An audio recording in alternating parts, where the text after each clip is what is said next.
Small town, only 100,000 people. Those 100,000 people may be different in many ways, but there's one thing that brings them all together: the Green Bay Packers. In Titletown, the blue-collar city only knows hard work, tailgating, championships, but more importantly, they know family. We have a saying in this town: faith, family, and the Green Bay Packers are all that you need. Sanjay and I grew up in Green Bay. You could say that we are Green Bay, or even better, the voices of Green Bay. We bring a local feel of Packer fandom to a worldwide audience. Friendship, family, and football. Ladies and gentlemen, This is the Freezer Podcast.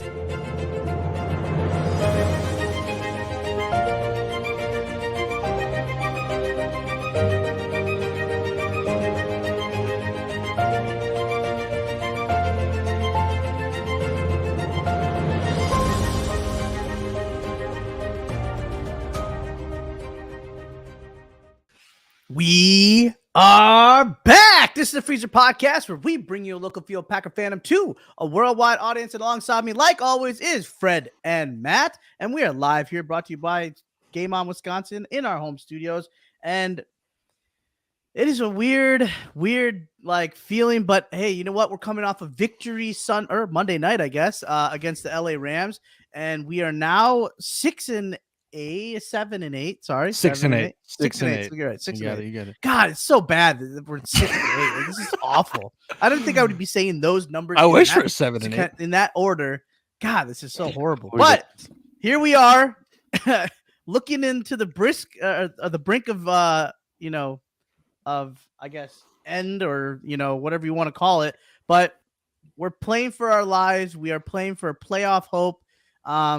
Still with a lot of help needed alongside the NFC, but Miami Dolphins coming up this week. But let's rewind quick. We are here on a Thursday, which is a little bit different, but we wanted to get a show up for you guys. It's been, a week, so we wanted to make sure. Fred hasn't been here in a while, so we want to get Fred on here.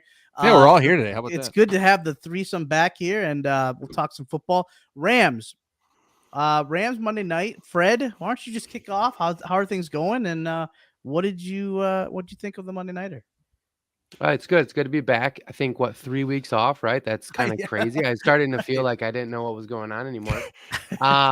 We had the classic, mid-December Wisconsin shit show of sickness run through the house. I'm sure most people have either experienced it or, hey, it's coming. Merry Christmas. It was a little bit of a bummer, and then just a few other things, Christmas plays, things like that. So we didn't get to do I didn't get to do the last 3 shows, so it's exciting that we're here. The Rams game, though, let's talk a little bit about the Rams game, because to me, it was the one game of the season where I wanted, and I started to feel a lot of optimism about the team, right? You started seeing some special things from a couple special players. Kenny Clark seemed to play really well. I feel like Quay Walker's playing into his role. Nixon was electrifying as a special teamer. We haven't seen that in forever. Here at the game, possibly. Yeah, absolutely. And I, a lot of really fun, exciting things. Rodgers is happy. People are smiling. We're winning games. Romeo's catching great balls. Everything's starting to feel like, okay, here we go. And I'm optimistic. I'm excited. And maybe it's good we didn't do the show till Thursday, because then I started to think about it, and I was like, well, it was Baker Mayfield, and there was no Cooper Kupp, and Aaron Donald didn't play. And oh my gosh, it's just a false negative again, or false positive, I guess you could say, in that situation. So I feel conflicted, right? I really want to be excited. I want to feel like we're starting to kind of see some progress. Something that maybe doesn't give us a ton of life this year, but maybe gives us something to look forward to going into next year. I think the NFL in general, though, as we kind of sit back and look around the league, outside of like your obvious, your Kansas Cities, your Cincinnati's, your Eagles, your Bills, even, like, there's a lot of what are these teams, right? Minnesota's kind of a fake team.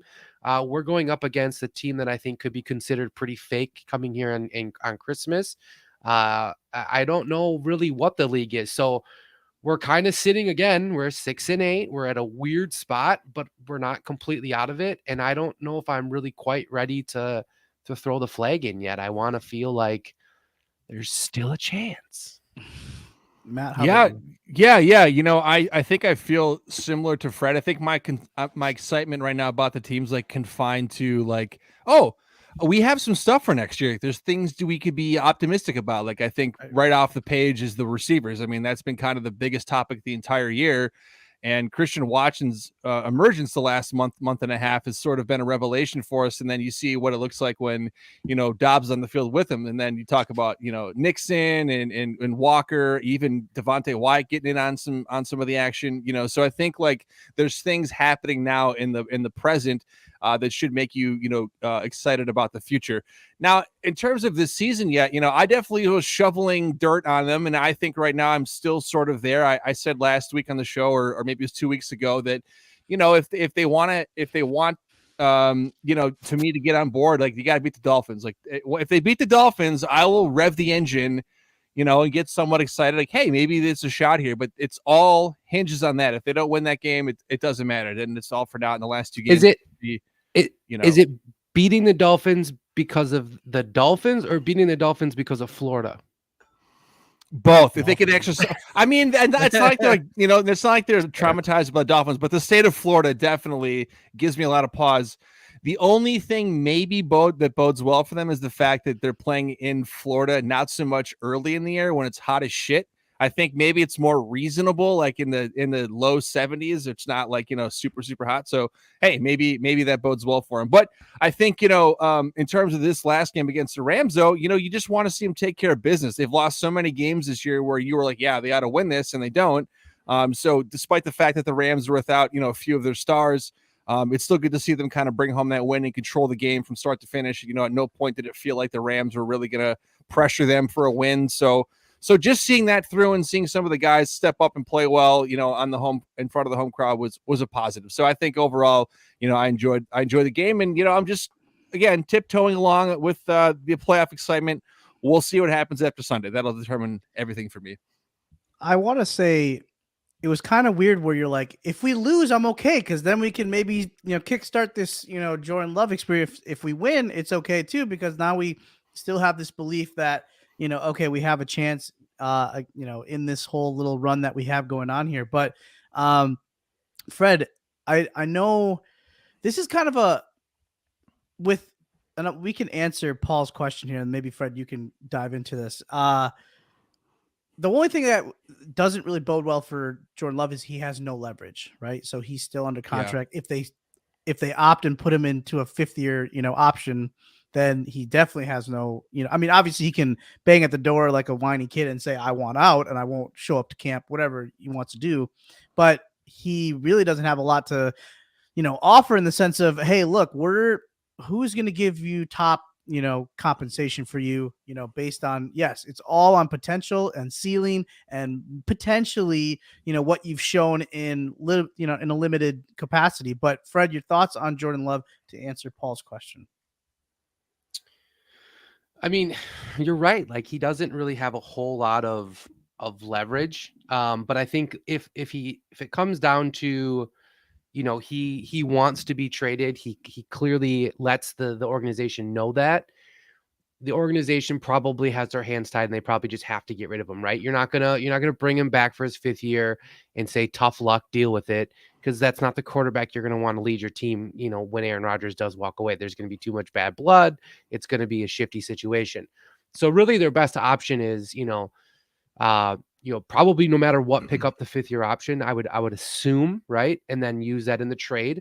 It's not going to cost them, it's like what, 21 million, I think, or something like that. Something like that, yeah. Which I know is like big money for us, but like, I don't think it's as a quarterback, that's great money. Yeah. Absolutely. If it's a sign to trade, though, it's not a big deal.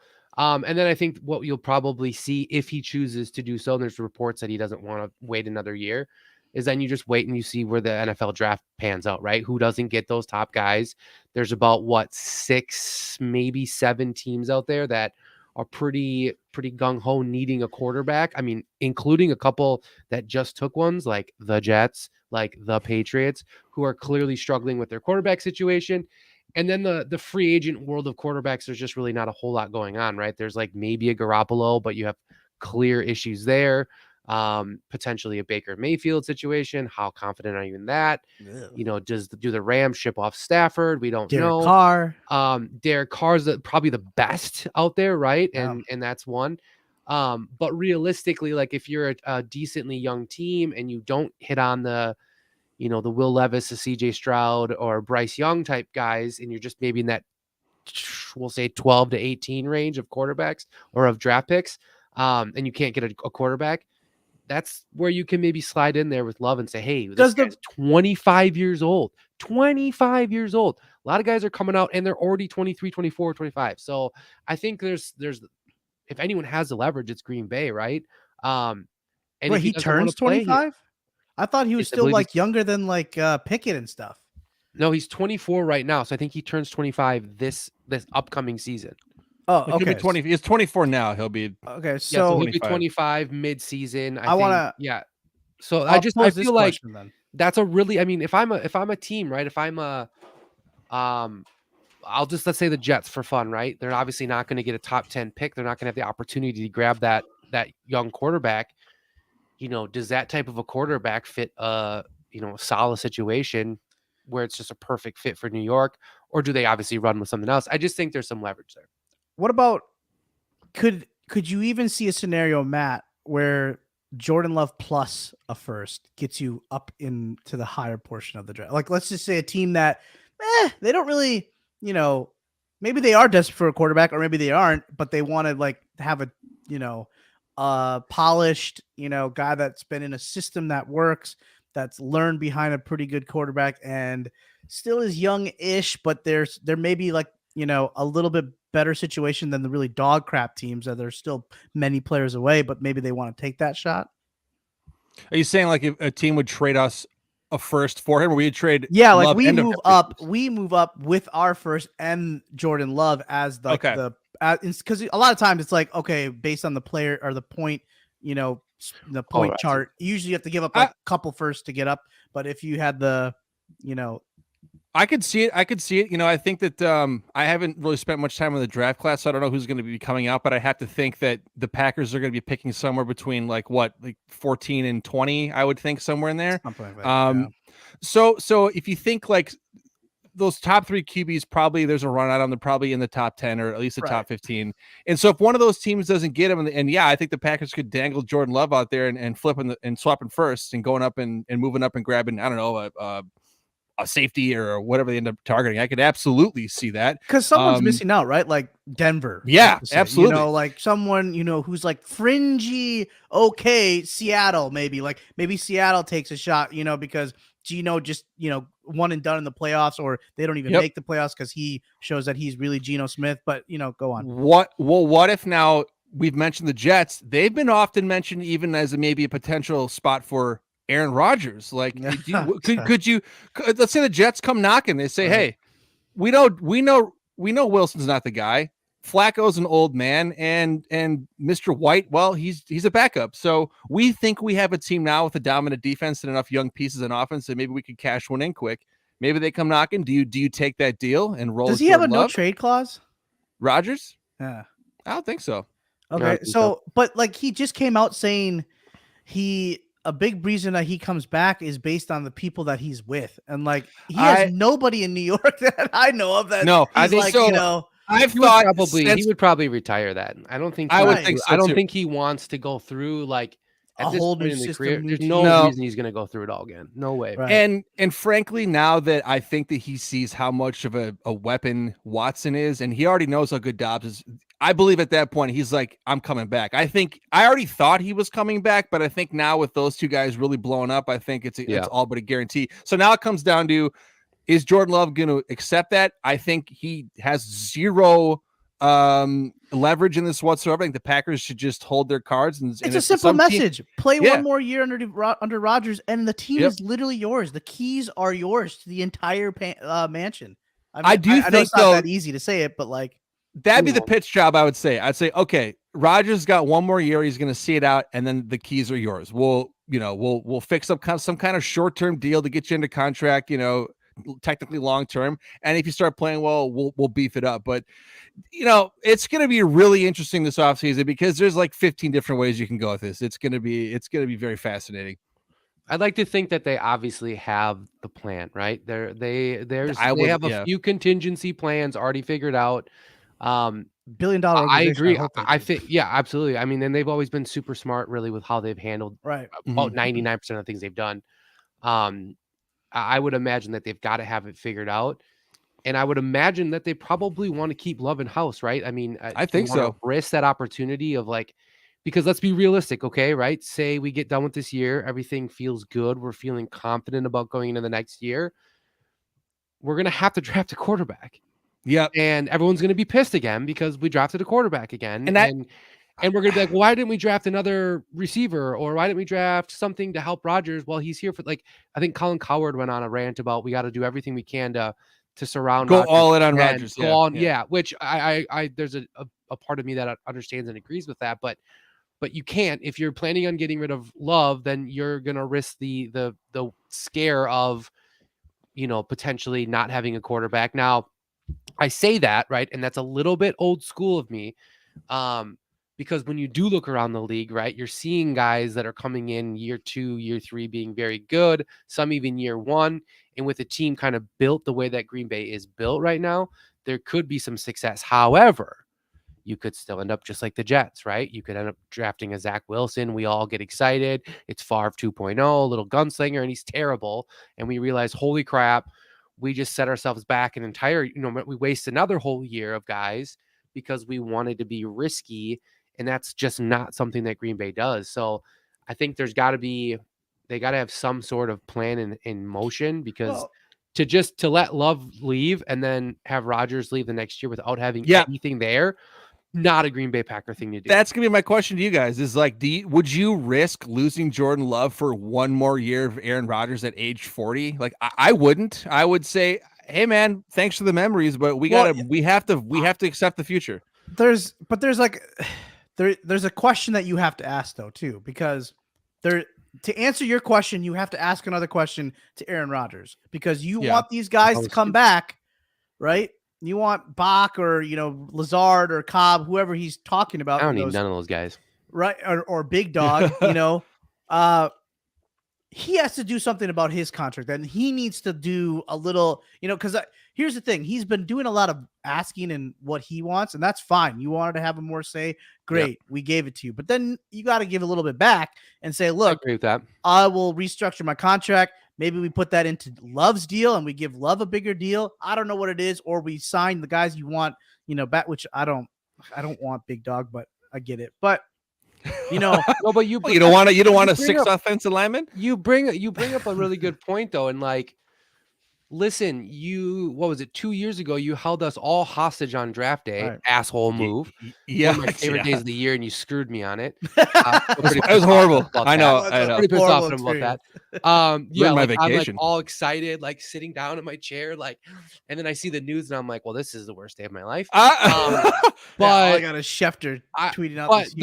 And then we all hated on Schefter forever. But the thing is you held us hostage 2 years ago about having more transparency, having more ability to have open lines of communication, open door, talk about these situations.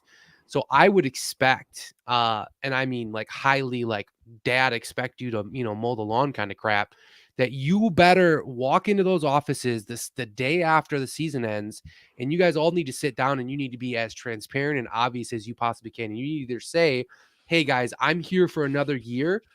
I like Love. Let's figure out a way to keep him on here, and let's figure out a way to keep me here. Or you need to walk in and say, I'm out. I'm going to retire. No bull crap. No dip into Hawaii or dipping into Ireland or Machu Picchu or wherever you want to go to until that shit's figured out, because you don't get to hold us in a hostage situation again 3 years down the road. You might have to have the Kyler effect where you got this, hey, if you start studying, we'll put you I feel like there's gotta be some sort of contingencies. But work with these damn receivers, work with this offense and I don't even care about I mean, I do care about that to a degree, right? I don't think you can just not show up for practices. But what I'm saying is you need to before, like, the season ends February 12th.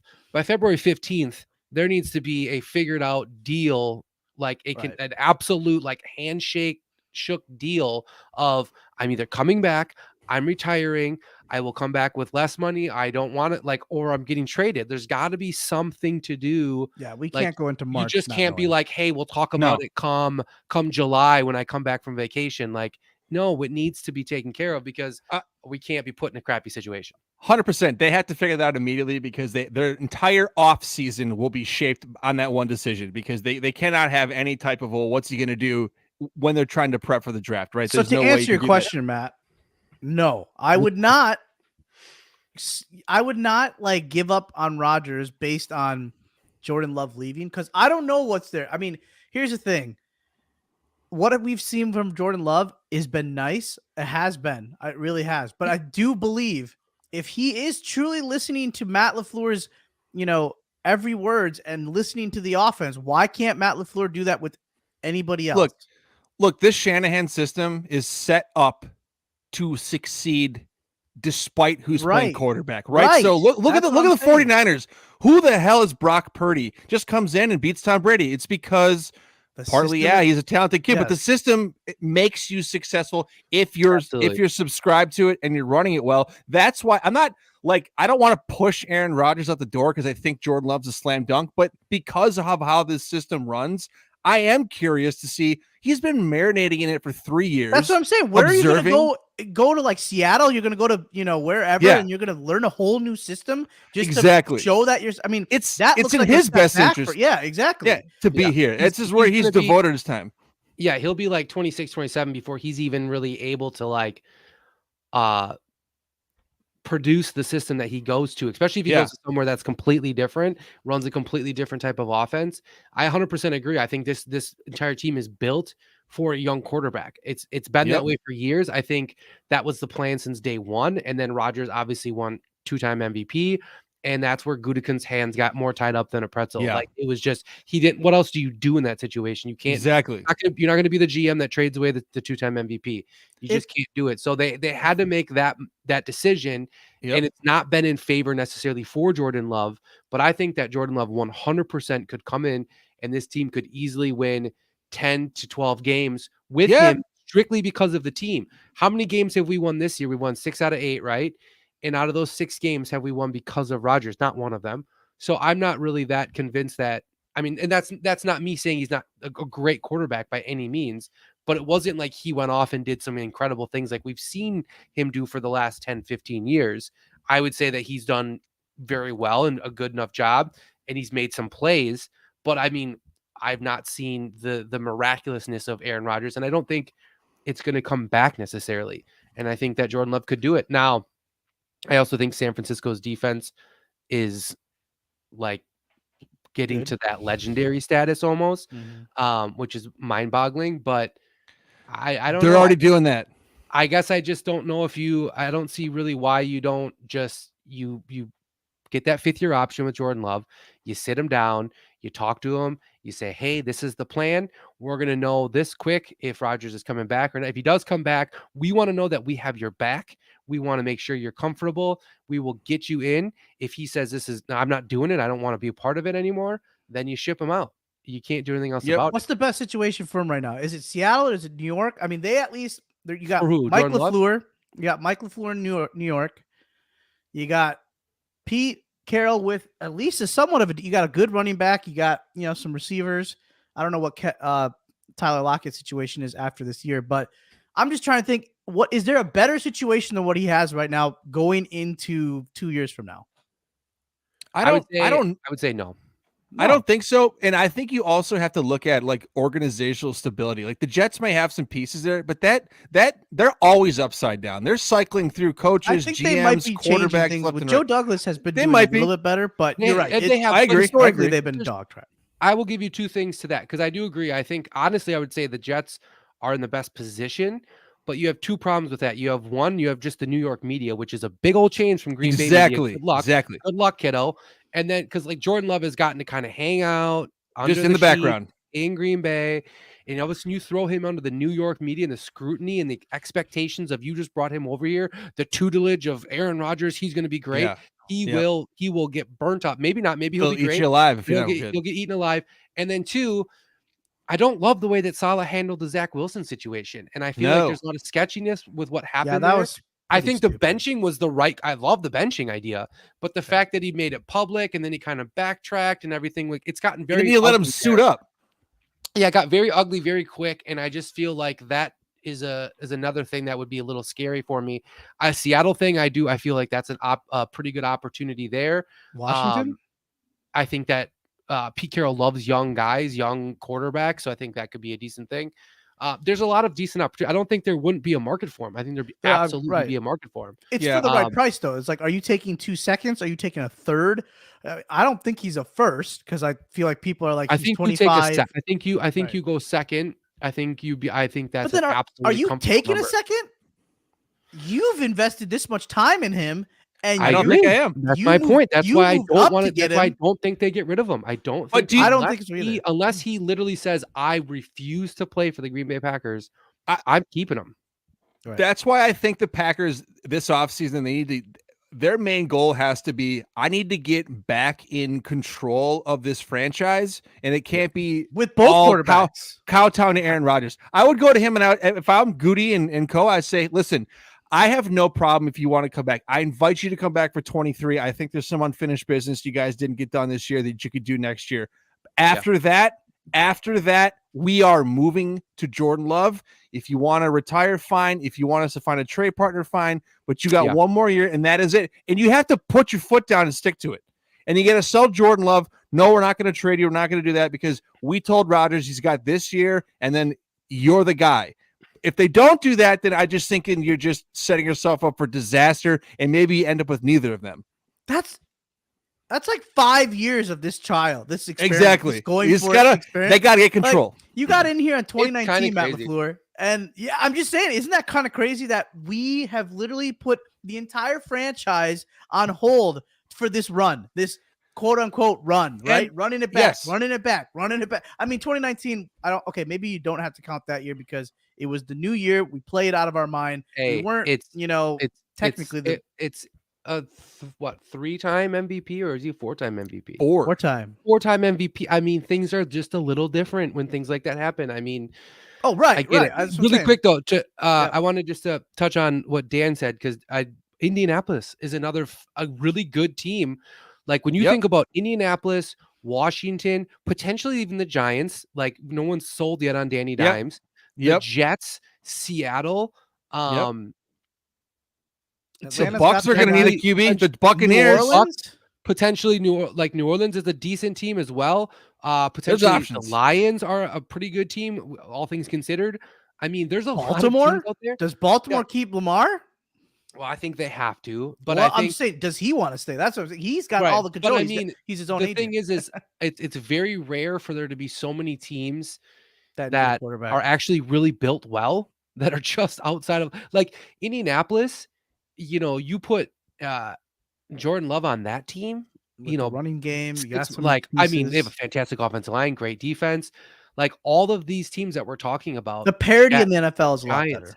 It's hilarious. It's the Jaguars are not dog crap anymore. They're playing tonight against the Jets, and we have actually somewhat of a game. I mean, it's still Jaguars and the Jets. We're like interested. That game isn't for who gets the number 1 pick. Yeah. It's actually to get into the playoffs. I'm behind the Jags. I like what they're doing. I like what they're doing. So I hope that answered everybody's questions about. Can we give a little can Dougie P get some respect? Yeah, for real.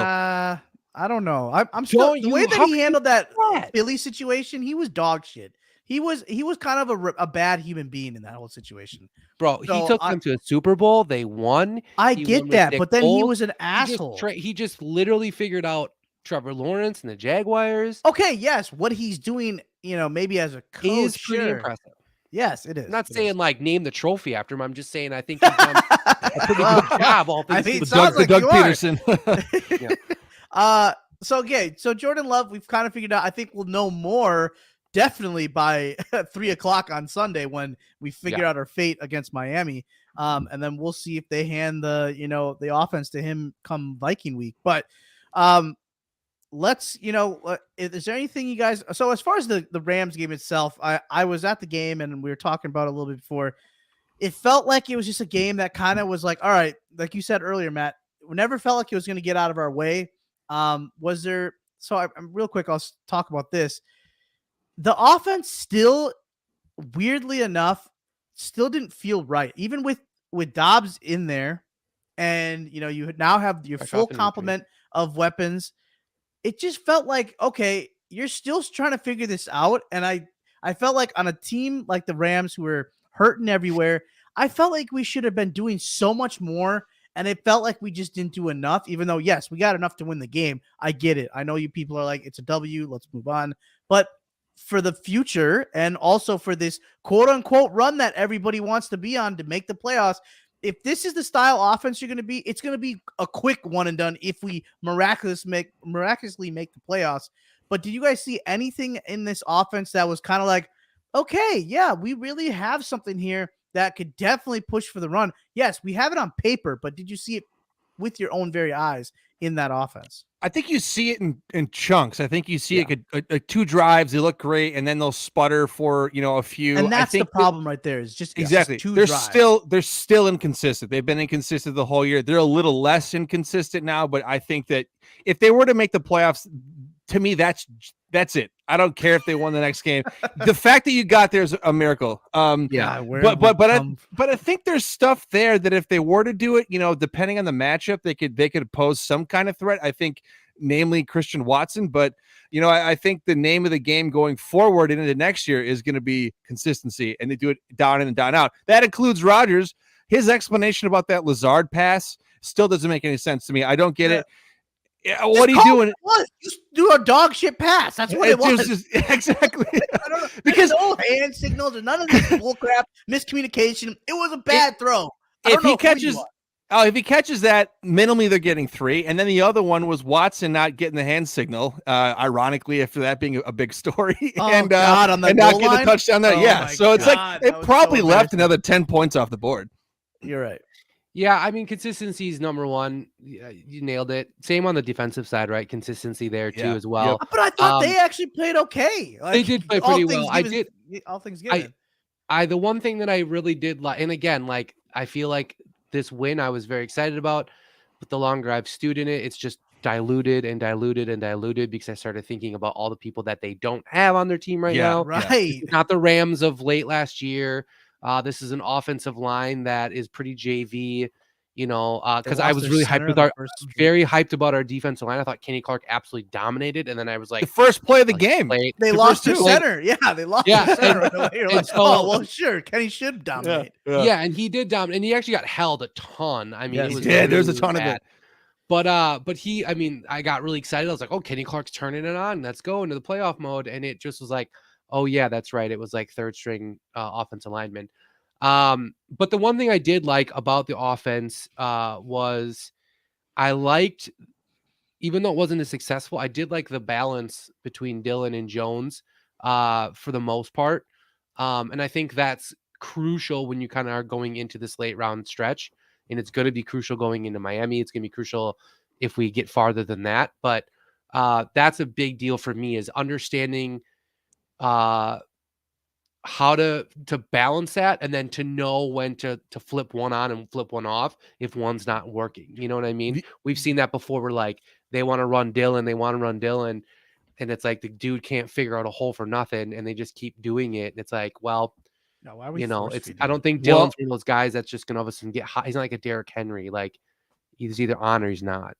Yeah, and I think another one you want to shout out is going to be the offensive line, who's really solidified. I think as of late, Jenkins had a really rough start to his season, but I think that's probably because he's still kind of coming back from his leg injury. He's been really solid probably the last month.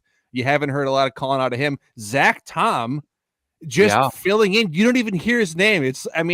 So that's why if they got into the playoffs, like the O-line good enough to keep Aaron Rodgers upright and run block. How many sacks are we seeing for these in pass protection? This offensive line is actually pretty mediocre. I've not seen this pass protection look, at least from what we've seen it potentially look like. And yes, Zach Tom, I'm giving him a full pass. Okay, but here's the thing here's where I think that is flawed, is only because of the guy who's holding the ball. I was saying Rodgers has a lot of covered I sacks. wanna Covered No, sacks. no, I know, but he was not holding. Go back and look at that film. It was not. It wasn't every single time. It wasn't Not every single time. he's It's holding 50-50. and it's always a third down play, though. Come on. Well, yeah, but it's all he good does and well that. if you're doing on first down, fine. But on crucial downs, Just on third down Rodgers, in the man. red zone, what was on the red zone then? But how We much got of that out is of field Rodgers? goal. What? But we've been bitching about Rodgers for his whole I career, get where it's that. third but and 2, and he you're wants to making hold it sound for like the. the O-line was like something like, amazing. Well, but like there the was- yeah, pass there's- game wasn't. I There mean, was a million 3rd and 2, 3rd and 3, 3rd and 4s where he sat there and wanted to go through 5 progressions and find a ball for 20 yards instead of like, why don't you just run it for 3 yards? Like you don't, there was nothing in front of you and you just chose to be like, no, I'm going to sit here and I'm going to figure it Yeah. out. And That that is just, one I get problem what you're that we- saying. I don't know if you are, Matt, but I'm not touting our offensive line to say they're fantastic by any means. I do think they're mediocre and above for sure. But like, that being said, I don't blame I shouldn't say any. I don't blame a good majority of those sacks on them because I do think Aaron Rodgers holds that ball way too long. on a night that I thought without Aaron Donald, and yes, they have Leonard Floyd, I think, and that one guy, Henderson, I think his name is. I mean, I just feel like this offensive line has been together now for multiple weeks, minus David Bakhtiari. Okay, Go ahead. just real quick, I'm not saying we have the perfect offensive line, and I'm not a stats nerd, but Pro Football Focus does rate the Packers offensive line as 3rd overall. Just saying. Just saying. Hey, then There you go. So if they shut see up, some, Sanjay. okay. Hey, I'm just We seeing. could what I have it see in worse. How about Then that? Okay, if it's the best offensive line, where's the points then? Where are the points Third coming best. from? Third best. Fine, third best. Where are the points?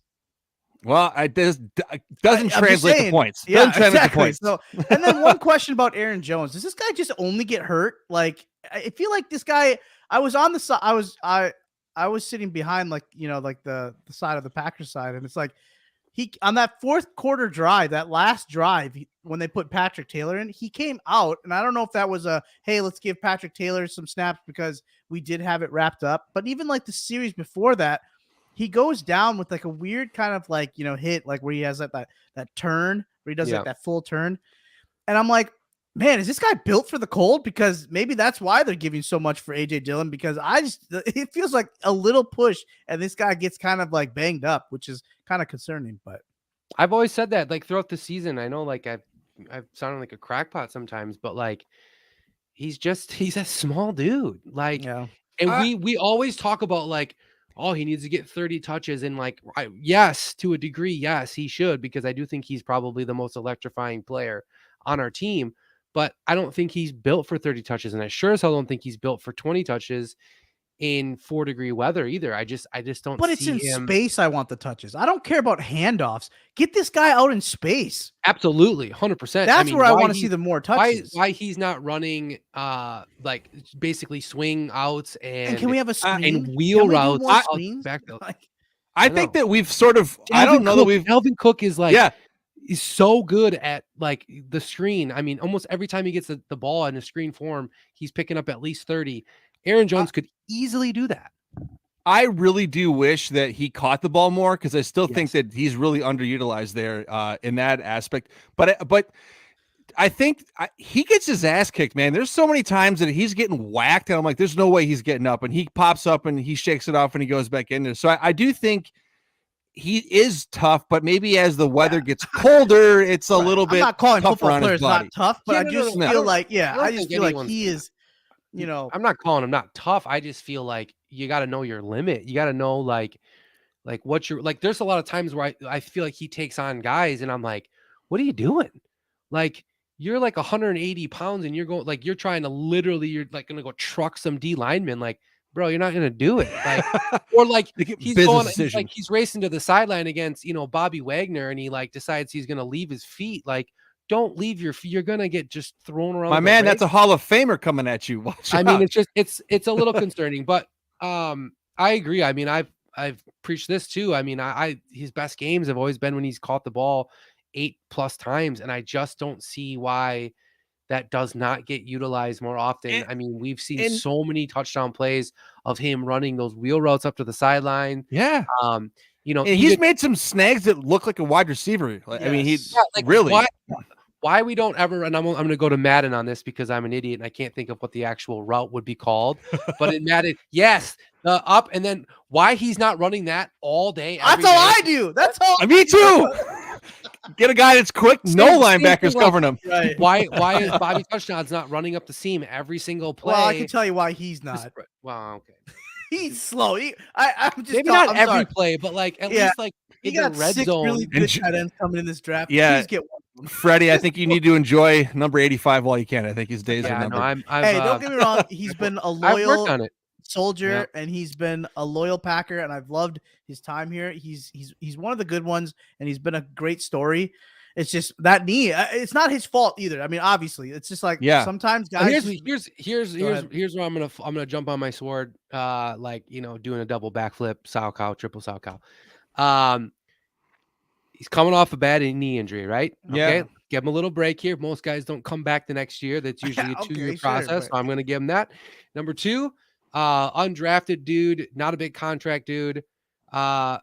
Shouldn't be any reason why we couldn't bring him back. You're right. You're right. Yeah, I But agree. You can't put your eggs in that basket because I feel like we're getting nothing out of the. 100%. No. If you go into this, if we go to the season again with, he's your I'm not number going to one. call DeGuara a tight end because I think he's a different position. He's just a halfback or something. I don't know what his purpose is Two at this things. point. I don't Well, know. so one, I don't think you can. Yeah, if you go into next season with Bobby Touchdowns and Mercedes Lewis, I'm fucking done. I'm out of the game.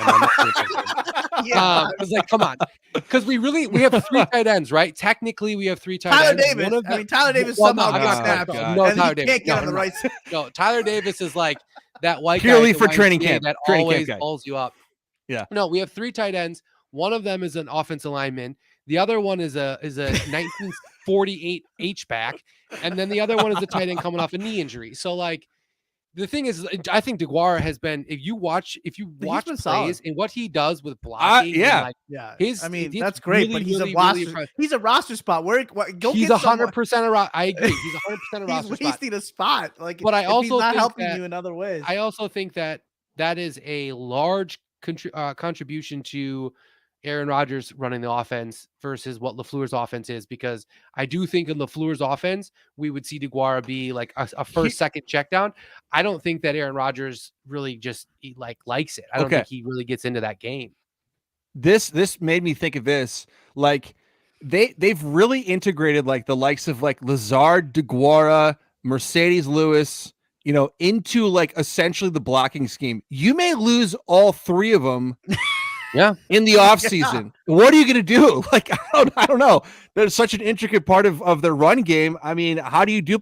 There's really nobody drafting, like I guess. Well, like Alan Lazard's kind of a unicorn. Like he is a phenomenal blocker. There's not a lot of wide receivers that have that talent. It's kind of because of his body size, but I think he comes back. I know I know people think he's gone, but I don't know what his market is. I really don't know what his like target market is, and I'm sure I agree. I think they'll 100% let Lazard go test the market. I think he's going to be a little bit bummed about it, but I think he'll get some offers. Yeah, like Mercedes Lewis ain't going nowhere. He's retiring. Mercedes Lewis. He's either retiring or he comes back again off like vet minimum. Yeah, and DeGuara's here no matter what. So like I don't see it like Big Dog's going for that record. Yeah, I don't think it's I agree though. It's a big part of like the scheme and the situation.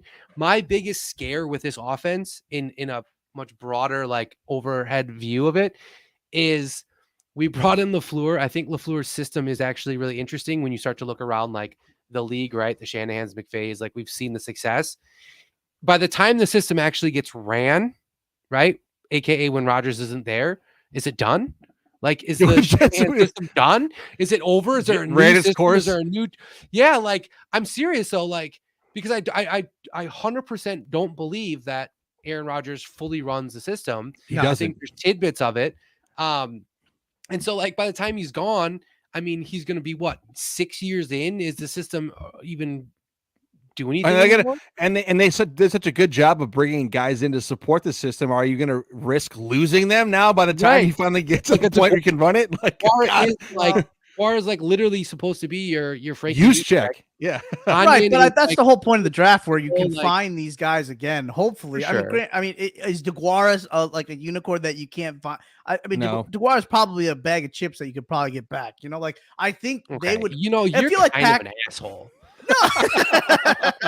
I'd love to see you say that to his face. Call him a Obviously, bag I of would never chips say that to his face. to his face. We always talk about Jags, okay? Like they're just guys. I mean, Yeah, how often Jags guys versus from- bags. How You many called players him a have bag. left? I called him a jag. Okay, I would much rather call DeGuara just a guy versus just a bag of chips. fine. More Jag. respectful. He's a freaking Jag. Okay, but like, how many guys have walked on from a Packer system and done absolutely nothing afterwards? Just tell me, how Plenty. many guys have actually like? It's been more than like 50%. I guarantee you, it's like 70-80% of the players that leave this organization don't do jack squat after they leave. So we'll see what happens with the roster that during the offseason. But let's real quick. We got Miami. We got 15 minutes.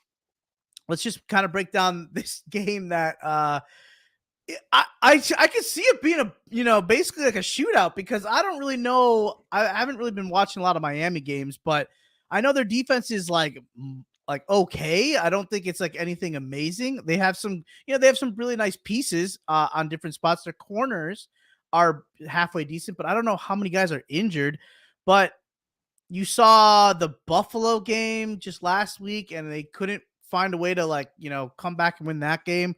I don't know. I think they're on like a 3-game losing streak. They are correct. So I don't know. This whole what's their coach's name? Mike something, right? It's Mike Smith. McDaniels. Mike McDaniels. Like, he was kind of this hot little story in the first like 6 weeks, 7 weeks. And like, oh, look at the ingenuity, and the creativity of everything that he's doing.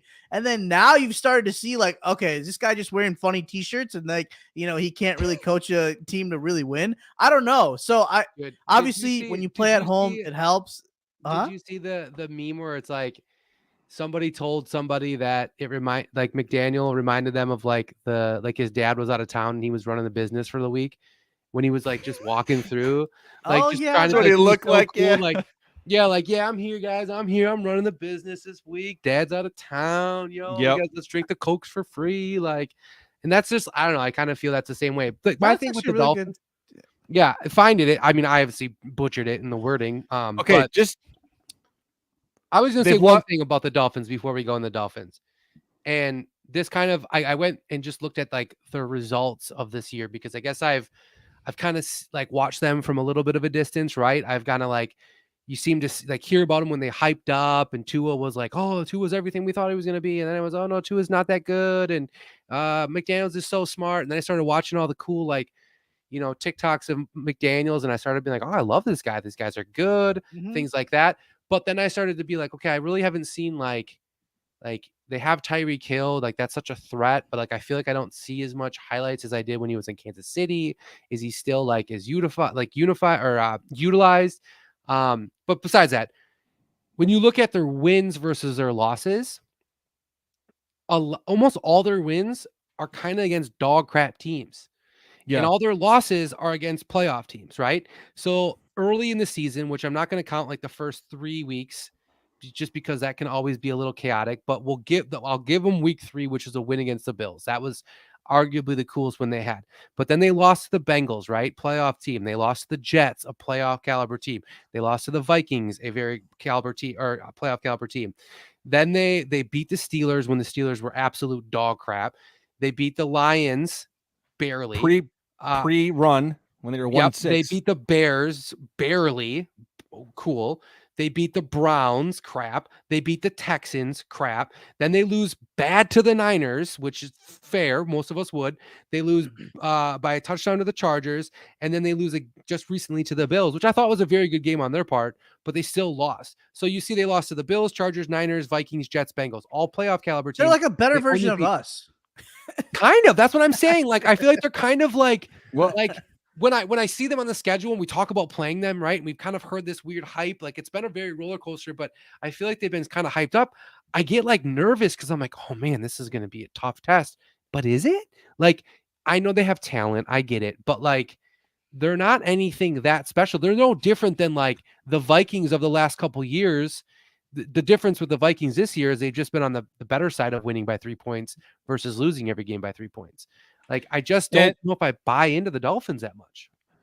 I think they're also a much different team at home versus on the road. Like, Okay. I think 5 of their 6 losses are on the road, and they're on all 3 of these ones. They're on a 3-game road trip, and they lost them all. So I think the Packers, had they played them in Green Bay, I'd feel a shitload better about the prospects of this. But I think the Dolphins at home are a little bit different. But That's a good I think call. there's something to be said there, because a lot of those better teams they struggled with, they either got in shootouts, they couldn't finish it out, or they just squeaked it out. So I think the Packers, they're the ones playing looser right now. I think the Dolphins are probably, hearing footsteps behind them of someone coming up behind them taking their spot. So they're going to be playing a lot tighter, and that team plays pretty much strictly through explosive plays. I know I didn't get to watch all of Joe Barry today, but he did make that comment about how that's kind of their offense. And unfortunately, the Packers, well, I don't know. I mean, I'd say that goes in our favor a little bit. I think so, because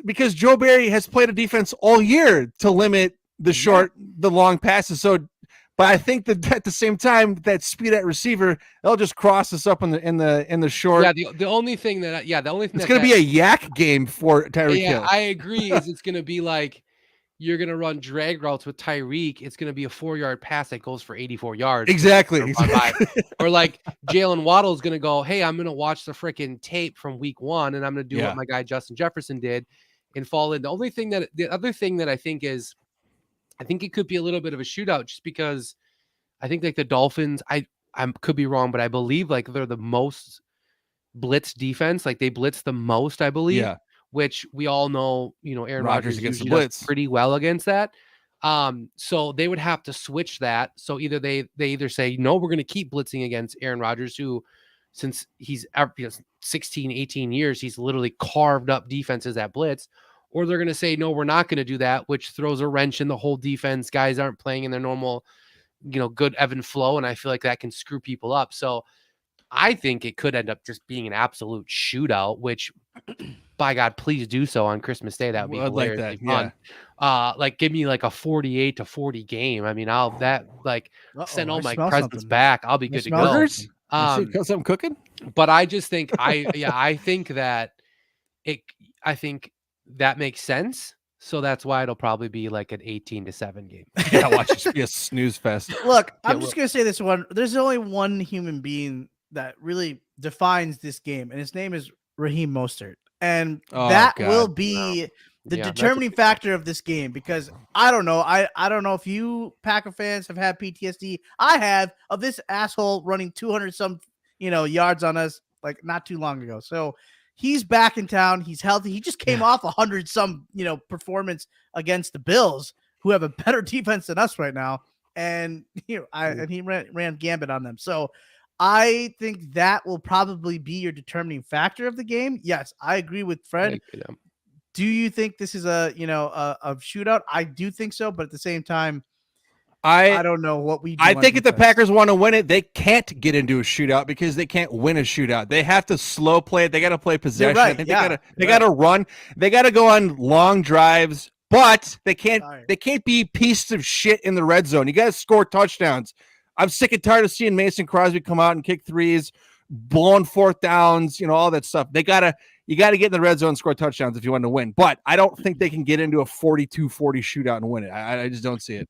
So one other thing I wanted to bring up, just because before we have to obviously get into like predictions and stuff like that, I do think it's going to have to be a shootout, and I think you're going to have to bring out some pretty interesting plays, right? Like LaFleur's going to have to open up the playbook a little bit. This is Super Bowl. This is everything rides this game. Because you know what? Even if we lose, we better go down. We better go down swinging and do really well, because it's going to be like all over, national news. The prospect of Nixon wanting to play slot receiver. Let him do it. 1, do you buy it? 2, do you actually use him, or is it like a Swerve and Irvin thing where you just kind of run him in the backfield and kind of throw people off? That I would. Yeah, I would do that. I mean, I'm when not you having him run a flag You're route. asking this guy going for a crucial third down, Yeah. 5, and you're like, oh, Absolutely let's get it to Keyshawn. But if you have him back there and you have him do some Swerve and Irvins, and then every once in a while you give it to him with his speed and his ability That's what to like run it. Yeah, I That's think why that we would have be Christian pretty Watson, nice. though. Like, right? Isn't that why we have Christian Watson? Yeah, but I think Like, Christian Watson's speed is a little bit different. Like, I feel like like there's kind of long speed and short speed, right? Like, I Yeah, feel like sure. if Christian Yep. Watson could literally, I mean, his 40 time is a little bit like how he approaches it differently. Like where Nixon is used to being in those tight vacuums, those tight spaces, having to make quick cuts, quick pace movements. Whereas, like, for the most part, I'll say Watson is usually in stride, can kind of keep going. Yeah. So I feel like that could be something All super interesting. And just maybe something to like, you have Nixon running out here, you have Watson taking off down the sideline, carrying a safety over, and you just have to think Nixon's got to beat 2 guys, right? He's got to beat that corner, and he's got to maybe beat a linebacker coming over to the side, and then he's gone. I just want, first off, I mean, I see what you're saying, and I actually think it could be something. I'm not saying that it couldn't happen, but we finally just got a returner. I feel like we just got a returner. Let's just be good at that, because I feel like special teams, we haven't talked about them in a long time. It would be our luck. Like, he would do that, and then you get hurt, and it would and then we lose our one freaking guy that can do the job. This is why we can't have nice things, because we get too greedy. And he hasn't practiced yet, so we still don't even know if he's going to play. I know he did not show up for practice today. So 5 minutes, we got to make predictions. 4 minutes. Sorry, Matt, go ahead. I'm buying the hype, buying the playoff juice, buying the resurgence. I'm not saying it's going to be a shootout. I think the Packers, I think if they want to win it, they can't be going, turbo up and down the field. It's going to get them in trouble. So I think that if they're going to win this game, they're going to win it 28-27. They're squeaking this out if they're winning it.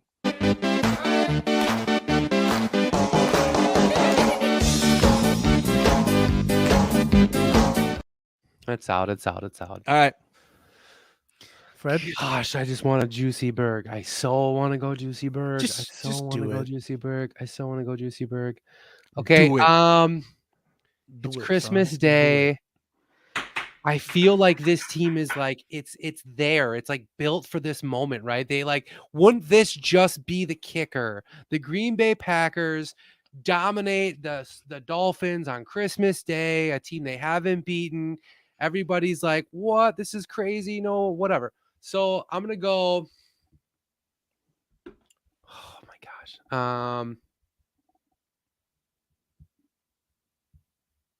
This is really stressful. It's very stressful. 3 minutes. You left the pens on it. Well, let me just hold on. I'm not prepared. I was so excited to hear what Homer Matt would say. Oh, I mean, Yeah. we knew what he was saying. Homer Matt. I'm gonna go. I'm not gonna go 40. I can't. I just can't. I can't see it. We haven't gotten anywhere. You're weak. Shut up, dude. You don't even know what I'm talking about. He's gonna pick this. I'm gonna go. Yeah. Packers absolutely win it. They're gonna be so close. To absolutely win it. Joke Okay. about it. I'm gonna say the Packers win 38-27.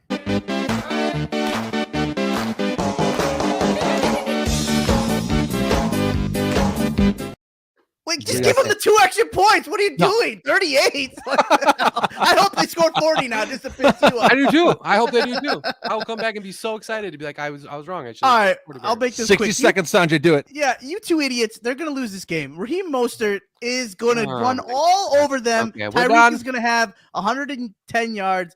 Jalen Waddle's going to waddle himself in the end zone. And it's going to be 35-17. Miami Dolphins win this game. It shuts the Packers' hopes into the playoff run. We get to see the Jordan Love experience for the last 2 games at home, and we finally get to make a for sure decision if we're going to pick up fifth year option.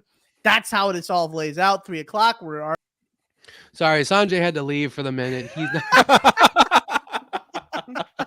Hey, I'm just being realistic. Hey, Listen. Merry everybody, Krampus, says Sanjay. Yeah. Don't be like the Grinch. Don't be like Sanjay. Be happy. Be merry. Merry Christmas. Remember that Christmas miracles, baby.